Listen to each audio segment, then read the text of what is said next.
Hello everybody, welcome back for another video. Hope you're all doing well and that you're all having a great day to start things off.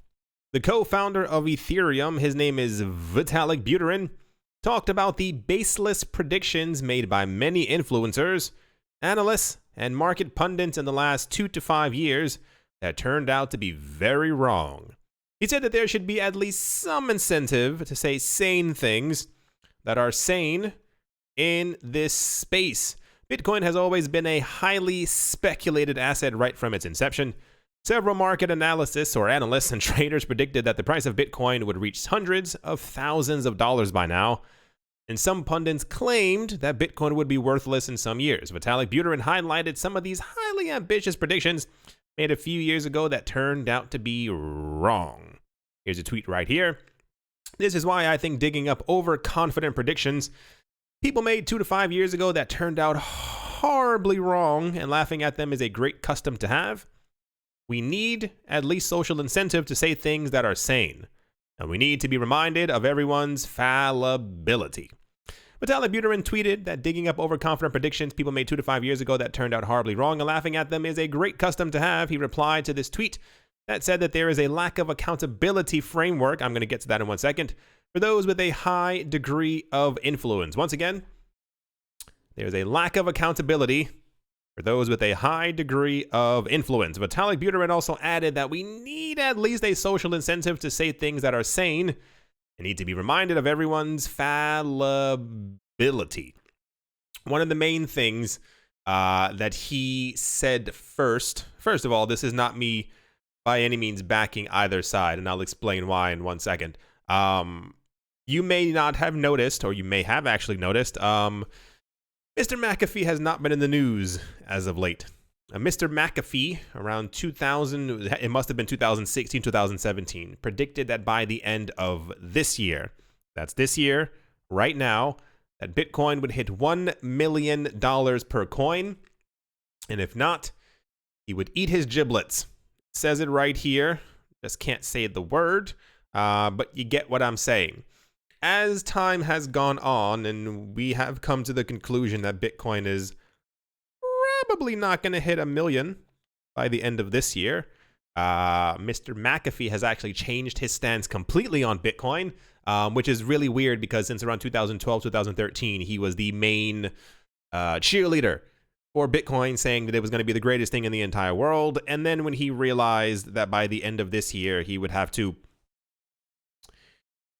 eat his giblets, he has now started, I don't know if you've seen this, you can definitely, I mean, the information's there on the internet, has started to promote other coins and say that Bitcoin is indeed an SHIT coin because, right, so yeah, I mean, it's actually ridiculous. For those of you who were not here during 2017, 2018, it was just a really big problem where, what's his face? What was I going to say? I was looking at a bowl of walnuts and I completely lost my train of thought.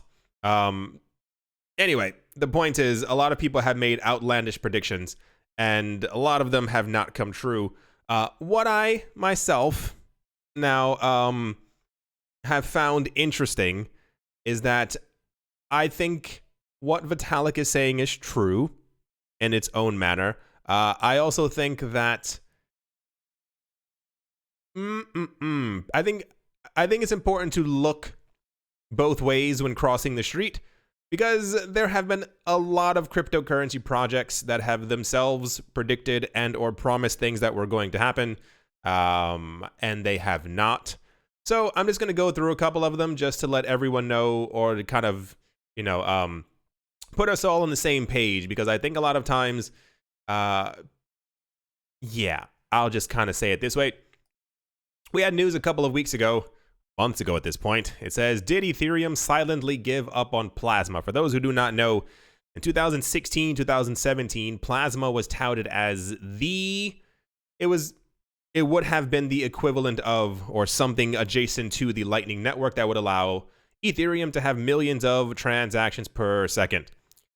In 2019, a lot of that news fell completely silent, and we have heard not much about it. And we also had news from the Plasma team. I think they said that they had moved on with development of it and had moved on to something else, which leads us then to believe that what we had been promised. This is why I don't know if Vitalik said this as like a don't make predictions or don't say things about other cryptocurrencies, or rather have sane predictions. But as we know, many of these things have not come to light and probably are never going to come to light, especially stuff that was said over the last 2 to 5 years. On top of that, for those of you not looking at the screen, it says Ethereum's big switch, the new roadmap to proof of stake from the 5th of May, 2017. It was widely believed that Ethereum would have transitioned to proof of stake, known as Casper, in 2017. And a lot of people were very geared up for this and very riled up. And if you are paying attention, none of that ever ended up going through. Ethereum will match Visa in a couple of years, says founder. This was printed or made September 2017. For those of you who, and I don't mean this in a mean way, for those of you who don't know what the word couple means, it means two. That's a general way of saying it. You don't say a couple and mean around 15. That would have been September 2019. Ethereum is still at 5 transactions per second, and many of the scaling solutions that had been promoted or promised for Ethereum have either fallen through or they simply are just not taking place. For those of you who also remember, I remember this is a very big one, the flippening. You never hear this ever mentioned ever anymore, ever.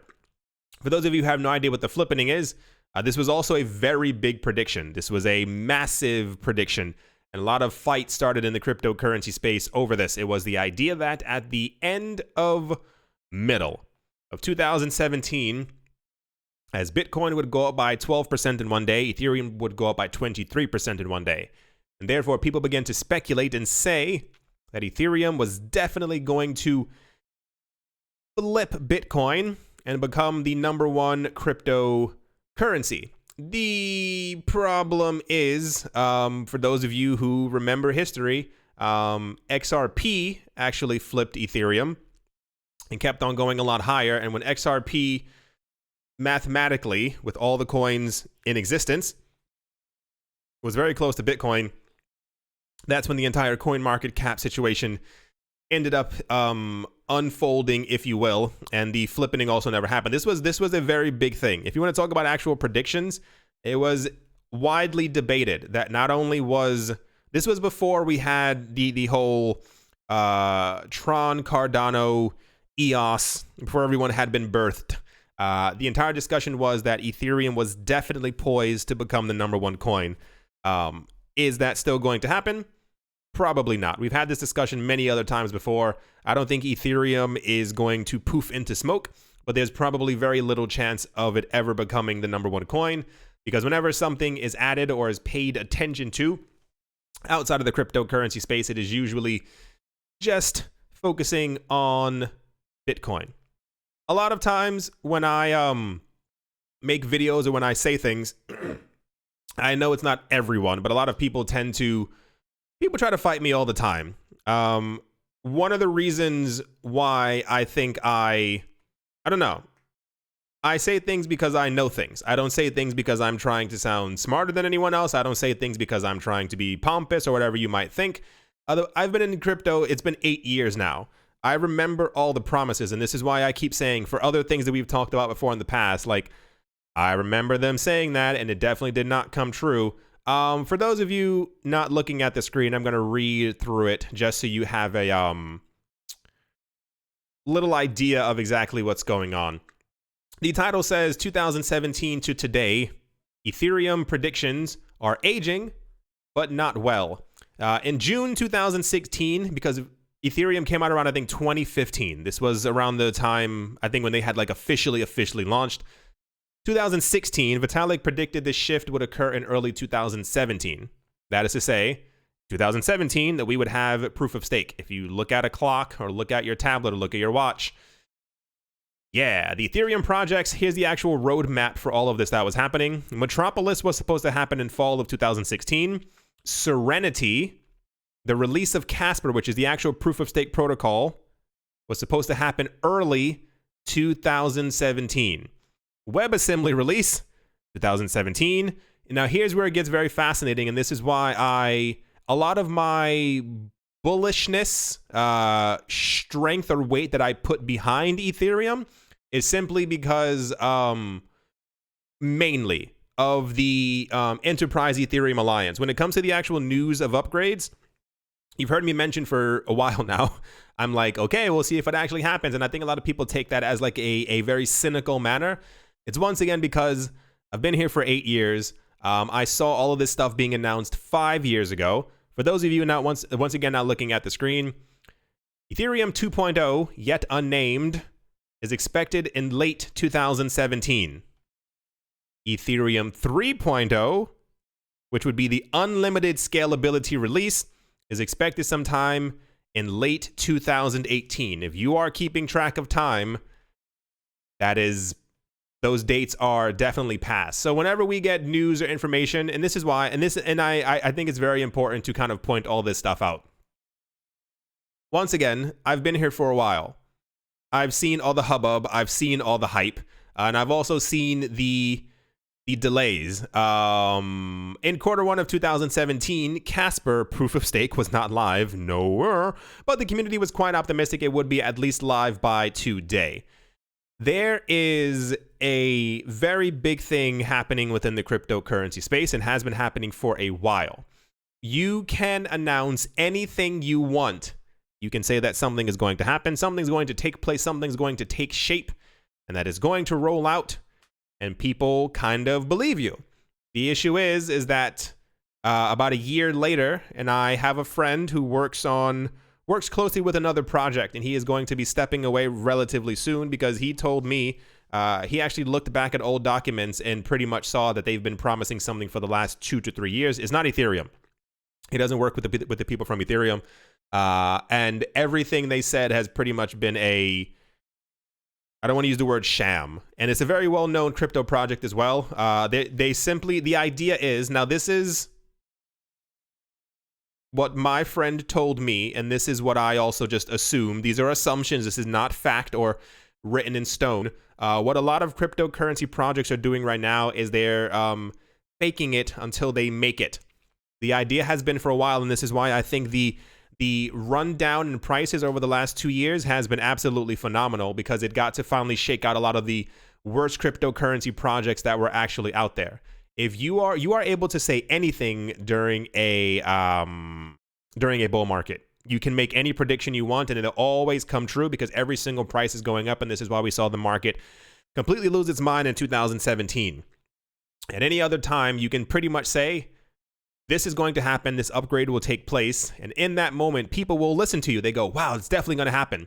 About a year or two later, whenever I end up mentioning, hey, that upgrade didn't happen, people go, ugh, you're so impatient, it's going to take time. And I'm like, yeah, but that was proposed 3 years ago. So my friend pretty much figured out that people in his space were pretty much told, keep developing. What we told was going to come out in 2018 is not going to come out for another 3 years. Once again, this is not for Ethereum. And pretty much when the market goes up, investors are appeased by the prices going up, and therefore people stop asking questions. Because when people make money, no one asks questions. But when prices are going down, this is when they become very antsy. Anyway, right. Jess, I'm very glad that I even found this article, and this is why the internet's amazing, because you can find all of these old things. We were supposed to have Ethereum 3.0 by 2018. We still don't even have Ethereum 2.0 phase 0. And it will then be 3 years late. And as it is expected now, phase 0 will roll out hopefully sometime in July. But even then, still no major confirmation. The other thing to always remember is that this does not happen over one cryptocurrency project. That is not me throwing stones and or rocks at Ethereum. This happens a lot. And this is why, once again, I retain my focus heavily on Bitcoin, because Bitcoin and the people behind Bitcoin have thus far made no real promises. The only promises that we get from Bitcoin are from the other developers who are working on other things, people who say that the Lightning Network is going to be great and wonderful. This is also usually done by people outside of the actual purview who are working on the actual Bitcoin blockchain. Same exact thing with other implementations or possibilities of implementing Mimble, Wimble, and any other thing on the Bitcoin blockchain. Also has to come down to a consensus vote. For those of you who are not looking at the screen, this is an article about the release of, or the full release of Cardano and when it was supposed to happen. And this is once again why I think all of this stuff is very fascinating, because you can find anything on the internet. It says at this point, all of the development goals include the remedying of the flaws of smart contracts, computational models, and cost and complexity optimization will have been implemented. The team sees this goal as achievable in the next 18 months, meaning that by the end of 2018, she'll be able to see a clear picture of how and whether Cardano has engineered improvements for smart contracts. This one says right here, for those of you also not looking at the screen, I just assume most of you are not looking at the screen. You may have noticed a huge uptick, and I'm sure it's not just me, of people who are, because I think these things need to be, and this is why I said I love that Vitalik said it. I think these things need to be kind of spoken about. I don't think I think it's impossible to say these things without time frames, because I think people need time frames, but a lot of the implementations that we've heard from many different blockchains were supposed to have happened in either 2017 and 2018. When they don't happen, you can find the articles. You can find articles about the actual full rollout or the beginning of the rollout of Shelley on Cardano in 2017, and then 2018 and 2019, and also in 2020. This is actually from the Cardano forum. The goal of Shelley is a path to full decentralization in Cardano. The three main work streams are incentives, delegation, and networking.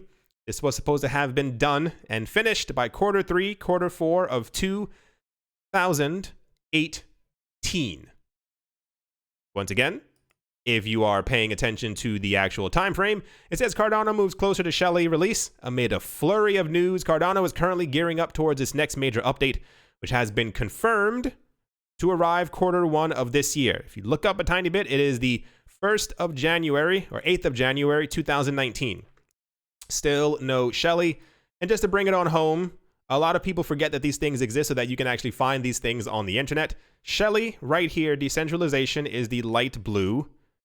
And it's a long track, and it's supposed to be completely done by the beginning of 2020. A lot of these things have also been moved. A lot of people, whenever new projects come out, I mean, and this is, I won't say that about all projects. When major projects come out, or major projects that are touted, shown as the successor of Ethereum, I pay attention. I don't anymore, because a lot of them, all the ones that come out now are just complete garbage. The ones that have retained interest from other people are Cardano, Tron, EOS, and I want to say VeChain. Ish. VeChain isn't really meant to be an Ethereum competitor. But I remember looking at these roadmaps a long time before, and the actual move of Shelley was actually a bit towards the end of 2018. The entire point being, once again, this isn't to talk negatively about any particular cryptocurrency project, but they all do this. They've all been doing this, and I assume, and I probably assure you, they will all be doing this for a very long time. We will probably not have the full rollout of Ethereum 2.0 until sometime around the year 2022. And that's probably being generous. And then at that point, we will start to have discussions about Ethereum 3.0, which will probably not be finished until around 2027. That's not a prophetic vision. It's just more of a complete band of honesty. Anyway, yeah. A lot of people were asking before, and I saw some people in the comment section asking, why am I always talking negatively about Cardano? Why am I always so negative about so-and-so? Why don't I? And it's not about negativity. It's about, if your partner, if your friend, if someone told you that they were going to do something for you in 2017 and it's 2020 now and they still haven't done it, you become very skeptical that it can actually even be done. If the people from Cardano had just launched in January of this year, and they said that they would have all the other rollouts of everything else happening this year, you go, okay, let's see how it actually, unfolds, if you will. But since 2017, if you've been hearing that Cardano is going to have a full launch by the end of 2018, and even then, a lot of the stuff was proposed for 2017, and then when the full rollout happened in 2018, I'm sure a lot of you remember this as well, that we would have, by the middle of 2018, the actual full-blown Cardano. This was around the same exact time when EOS was going to launch, and Tron were also same time frame launching. Remember the predictions that we had for EOS going to $1,000 per coin by the two guys from that podcast, and they bet like $1 million each or something like that. That EOS would be $1 million by the end of 2018. Also didn't take place. I assume one of them won that million because one was yay and one was nay. So, like I said, all put into perspective, I think it is. I don't think I even have a word for it. Just always know. Right. Yeah. So finishing the last point, somebody was asking why I invest in these projects if I always talk negatively about them. I think people are very tribal in crypto.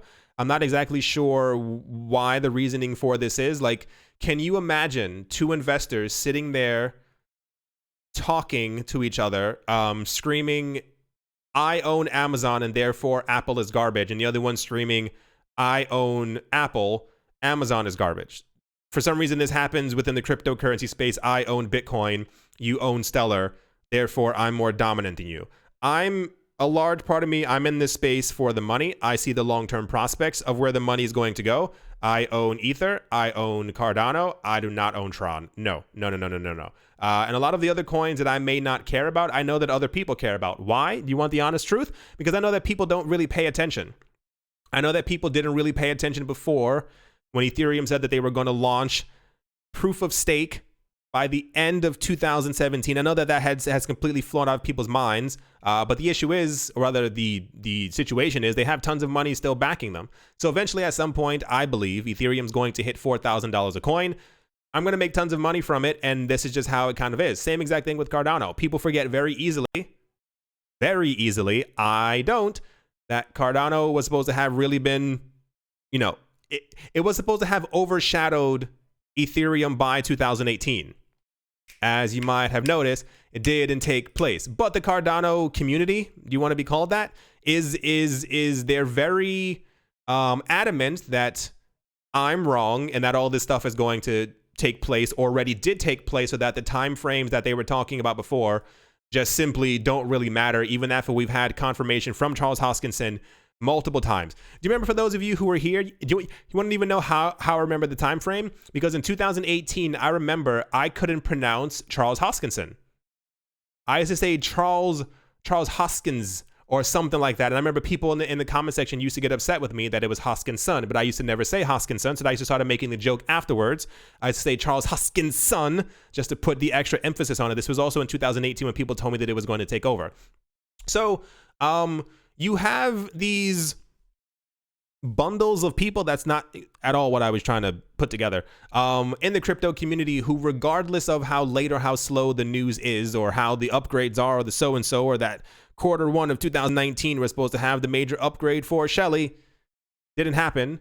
But when prices do pump, I do still stand to make an enormous amount of money from holding these coins. So, while I wholeheartedly believe in the idea of decentralization, that is a complete truth. I think the world is going to be a much better place when we have things on blockchains. Not saying that everything has to be on a blockchain, but I think when we have are able to hold banks and institutions accountable, when they talk about that billions of dollars have been laundered through their systems and they simply don't know where it went to, that won't happen anymore once we have proper accountability through all of these systems and we can actually verify these transactions. I think the world will be a much better place.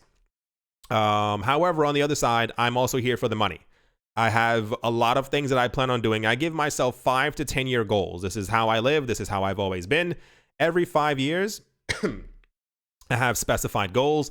And over the course of a 10-year period, I must have done a certain amount of things.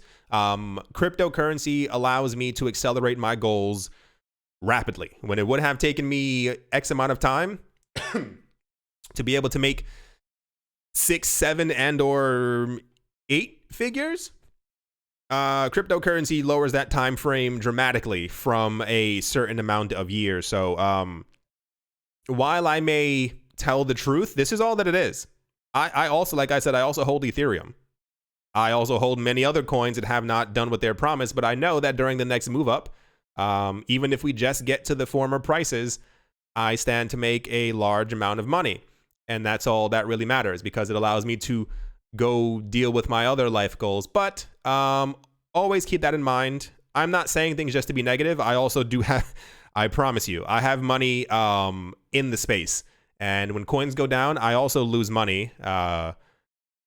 And when they go up, I also make money. So thank you, Vitalik Buterin, for pointing out the fact that people should not make crazy predictions for what things are going to happen, especially over the last 2 to 5 years.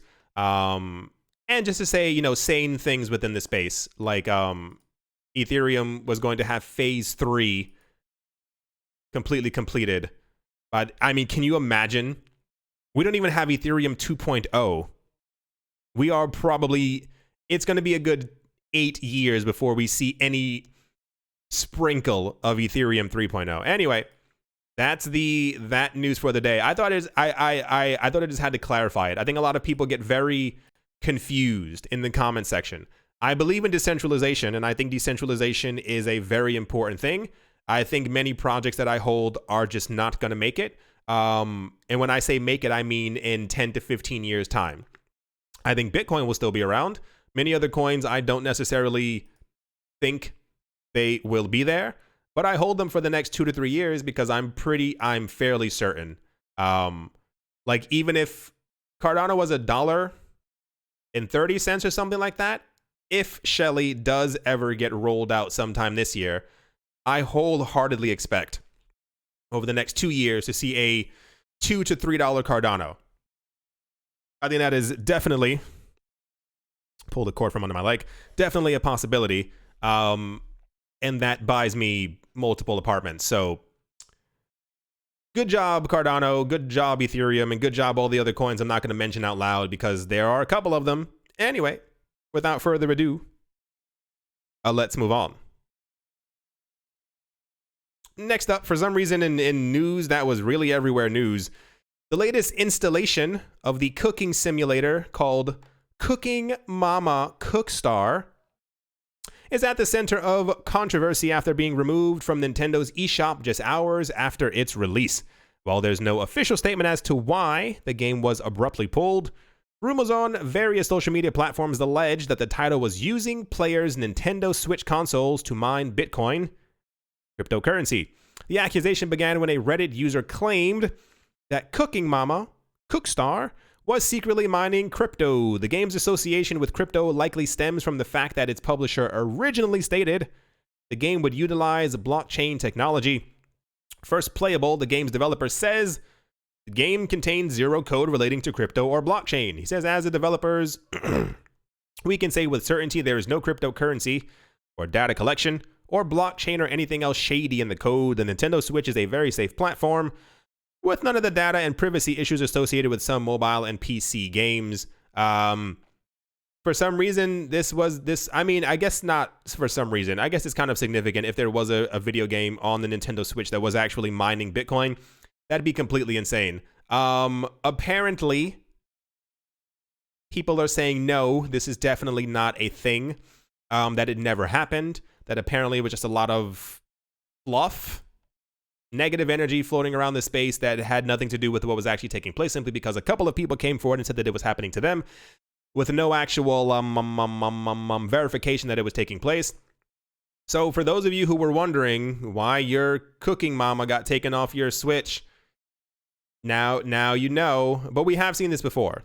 In 2018, this was a very big problem in Starbucks. Remember that one? Where people were going into Starbucks, joining the public Wi-Fi, and their phones would like get really slow, or like something bad would happen to them. They realized it was like malware put onto it, and like mining software, and people were, I think they were mining Monero on people's phones and laptops and stuff like that. This has happened across the entire industry, so I guess the news of it happening through Nintendo was just far too scandalous for them to deal with.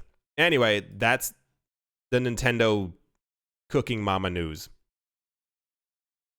I have no idea how to move forward. Let's move on. Next up, Trademark East Africa, or TMEA, okay, is by far the most respected organization, which is known across the globe for its efforts of improving likelihoods via improving trading conditions. Sure. TMEA, I like TMEA, has an impressive track record covering more than 8 countries.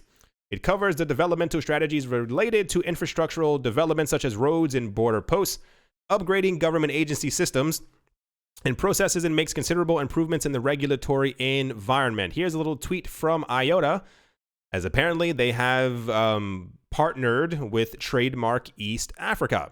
After a long discussion and ideation strategies, the IOTA Foundation received long-awaited approval from the team of TMEA and is now a strategic partner with it. Both organizations follow the same set of values. Both the organizations are transparent and inclusive, uses their individual capabilities for public welfare, and both the organizations are directed by not-for-profit authorities. Sure. The partnership allows IOTA's foundation to work with TMEA to work up initiatives or using Tangle to improve the management of data and make collaborations with traders. So apparently they're going to actually be using the Tangle, and this is why it's important.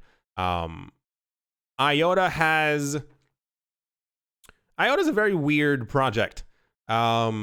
We don't hear so much talk anymore. Around 2016, 2017, there were a lot of people who were going through the actual code, and they said that IOTA does not actually work, that there are a lot of hiccups inside of it, and that it does. The idea behind IOTA, once again, for those of you who don't know, was to be an infinitely scalable blockchain.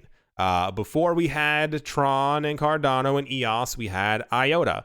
IOTA was meant to be the usurper of not only Ethereum, but also XRP. And then once it passed by those two, it would pass by Bitcoin to become the #1 coin. I've been here for a while. I've heard all of it. However, we don't get a lot of discussion or talk anymore from developers who are looking through the IOTA code saying that it does not work. I assume it works, especially if they've made tons of partnerships, but maybe just not to the extent that we were told or promised, because I assume they're probably also going to have second and or third or fourth layer solutions as the years end up going on. But the IOTA Foundation has actually been receiving a number of partnerships, which is always very fascinating because it's usually in ways that I did not expect. IOTA's initial idea was, and I kid you not, was that if you were, it was pretty much like the Internet of Things. This is what it stands for. Like, like a lot of the selling points were like inside of your house. If you were low on milk, your refrigerator would tell the chip inside of your milk carton that you were low on milk, and they would send you a text to your phone. Do you want to buy some more? And you would click, yes, I want to buy some more milk. And then by the time you got home, a self-driving car with a drone or something like that would have delivered it to your place, and it would all be going through IOTA. We'll see how that ends up taking place, but IOTA has been racking up the partnerships. I guess the most notable one was Land Rover Jaguar, which sure, I guess is still taking place, but this is another notch on their belt. I don't own IOTA. I don't care for IOTA really. But I think it's interesting that they've been one of the more quiet cryptocurrencies, and they do have a lot of partnerships forming. It's just a matter of getting them started, or rather initiating them or activating them, or actually using the using the actual thing.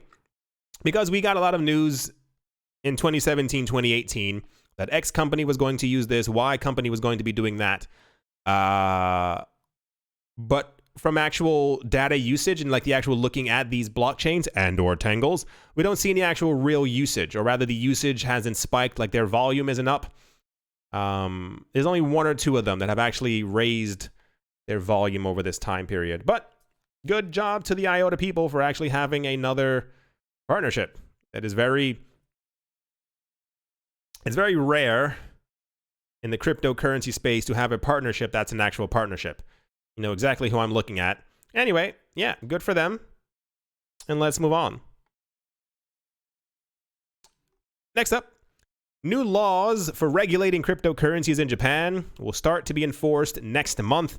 The Payment Services Act, or the PSA, and Financial Instruments and Exchange, or FIA, FIA, two of the pieces of legislation passed by the Japanese House of Representatives last year to regulate crypto were scheduled to come into effect starting in April. However, with unexpected delays and the world going mad, no enforcement date has been officially set until last week. In a 3rd of April edition of an official government newsletter, it was announced that the revised versions of the PSA and FIA will be enforced in Japan starting on the 1st of May, as there are no official laws to regulate crypto in Japan. Amending existing regulations is the only way at this time for digital assets to have any kind of legal status in the Asian nation. As such, changes to the PSA range for changing basic terminology, crypto asset, instead of virtual currency, to tightening restrictions on crypto custodians. In addition, crypto exchanges operating in Japan from the 1st of May will have to manage users' money separately from their own cash flows. This means finding a third-party operator to hold the client's money and using reliable methods like cold wallets to do so. Awesome. Cool. A lot of this is taking shape, or rather, this is the year that the Financial Action Task Force told other countries that they had to kind of get it together. So by the end of this year, the entire world, what have you, should be under the Financial Action Task Force's cryptocurrency rules. And I guess this is the implementation from Japan. I guess they said we'll do it our own, almost cursed, our own selves. Cool. More regulation. Regulation has helped price-wise, or rather has helped new people come into the market. Do we want it? Meh. Is it going to happen? Of course. We can't really get around it. It just kind of is what it is. And to finish things off, Paxful, a peer-to-peer Bitcoin exchange, now allows users to transact in gold. CEO Ray Youssef said the new service comes in direct response to users' requests. Really? Offering a swap option in a transfer procedure. Really? Parties first negotiate terms, including if the gold transfer will happen in person. Really? The gold transfer, and I would not want to buy or sell trade gold in person. That sounds extremely dangerous. If the gold transfer will happen in person and where, the Bitcoin holder then sends the agreed upon funds into a Paxful escrow, where it sits until the gold holder confirms bullion transfer and the counterparty confirms receipt. At that point, Paxful releases the Bitcoin. All this must happen within 21 days of payment initiation, or the parties enter dispute arbitration. Gold trades must submit to Paxful's Know Your Customer protocols for transfers value. For transfers valued over $50, with enhanced due diligence possible for prospective gold sellers. According to the press release, Paxful recently onboarded Chainalysis intelligence tools for crypto. Really? People are selling their Bitcoin for gold? We had this discussion before. Bitcoin goes up by 18% in a week, and gold goes up by like 5, 6, 7% in a year. Maybe more. I'm being generous with my numbers, but really? Okay. If you've been looking for a way to trade your Bitcoin for gold, Paxful's the way. Can you imagine? Oh, I'd be so upset. Can you imagine selling your Bitcoin? Like, you see gold going up by like 8% every other month, and you're like, oh, I wish I had some gold. You sell your Bitcoin, and then Bitcoin goes up by 300%. Like a week after you sold, you'd be pretty gosh darn angry. I wouldn't even think of that. I'm not gonna. No. Yeah. I wouldn't even. Really?